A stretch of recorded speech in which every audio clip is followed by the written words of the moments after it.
ছাত্রদের সরকার ছাত্ররা চালাচ্ছে, কিছু মানে দেয়াল থেকে চুন খসকালে দোষ হয় ছাত্রদের। কিন্তু আমরা যখন যাই, আমরা যখন দেখি আমাদের ভাইয়ের উপর হুমকি আসছে, আমাদের ভাইকে মারা হচ্ছে, বগুড়ায় আমাদের এক বোনকে ছাত্রলীগের নিষিদ্ধ সংগঠনের কর্মীরা ধর্ষণের হুমকি দেয়, আমরা দেখি আমাদের সচিবালয়ে একদম রহস্যমূলক আগুন লাগে, তখন আসলে আমরাও চিন্তা করি এই সরকার আসলে কার, এই সরকার কারা চালাচ্ছে। সরকার যদি ছাত্ররাই চালাতো তাহলে হয়তো আমাদের উপর এরকম বর্বরচিত আচরণ হতো না। এখন আমরা চিন্তা করছি আসলে আমাদের এই বিপ্লব, আসলে আমরা বিপ্লবী সরকার গঠন করতে পারিনি।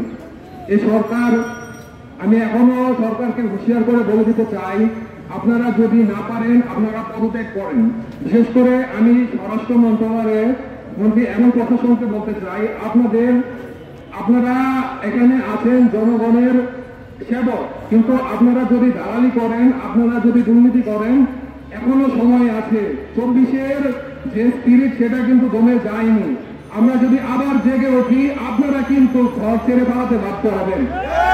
আমি সর্বশেষে আমি কথা বাড়াবো না, আমার আরো সংগ্রামী ভাইয়েরা আরো অনেক ভালো ভালো কথা বলতে পারবে।